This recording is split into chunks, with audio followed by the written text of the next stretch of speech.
성벽 역사가 52일 만인 엘루월 25일에 끝나매 우리의 모든 대적과 주위에 있는 이방 족속들이 이를 듣고 다 두려워하여 크게 낙담하였으니 그들이 우리 하나님께서 이 역사를 이루신 것을 알미니라.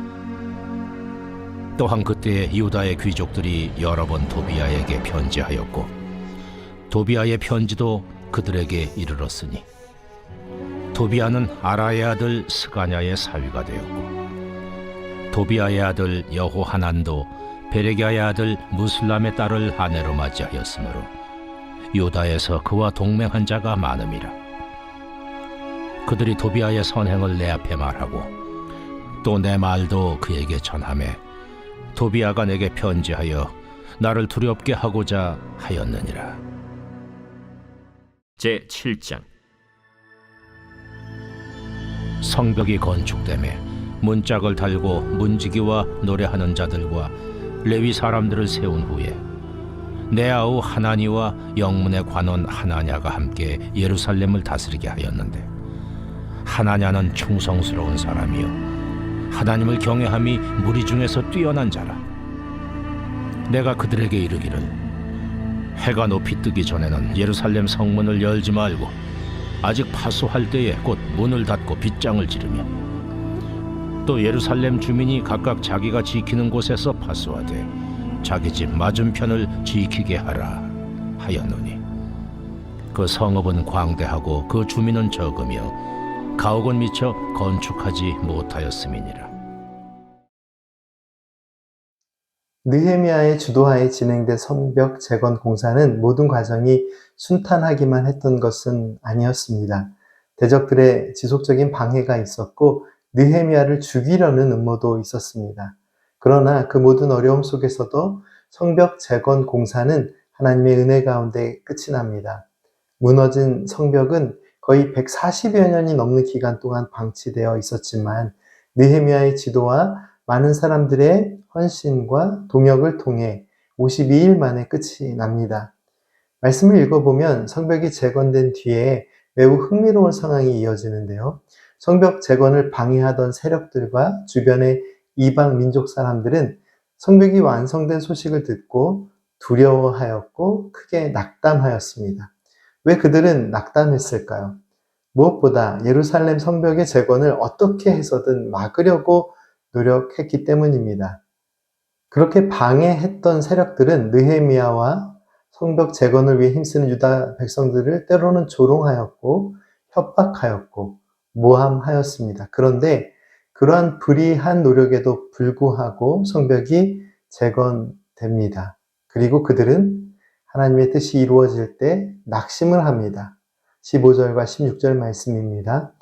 성벽 역사가 52일 만인 엘룰월 25일에 끝남에 우리의 모든 대적과 주위에 있는 이방 족속들이 이를 듣고 다 두려워하여 크게 낙담하였으니 그들이 우리 하나님께서 이 역사를 이루신 것을 알미니라.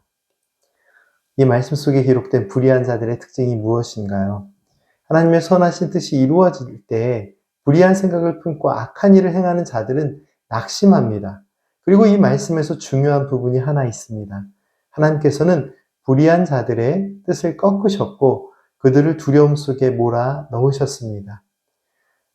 그런데 안타까운 것은 하나님께서 이루신 역사 앞에서 두려움을 느끼고 크게 낙담했던 이 악을 행하는 자들의 불의함이 멈추지 않았다는 사실입니다. 6장 마지막 부분의 말씀을 읽어보면 암몬 사람으로 느헤미야가 주도한 성벽 재건을 회방했던 도비아라는 교활한 인물이 있었는데요. 이 사람은 유다의 귀족들과 서신을 주고받으면서 유대 관계를 이어가고 있었습니다. 이 도비아라는 이름은 느헤미야서 마지막 장인 13장에 다시 등장하는데 성전에서 문제를 일으키는 인물로 다시 등장합니다. 오늘 본문 말씀은 성벽이 완성된 은혜의 사건을 기록하면서 다른 한편으로는 성벽이 재건되었다고 해서 모든 문제가 자동적으로 해결된 것은 아님을 설명하고 있습니다. 바로 이 도비아와 같은 대적들이 여전히 존재하고 있기 때문입니다.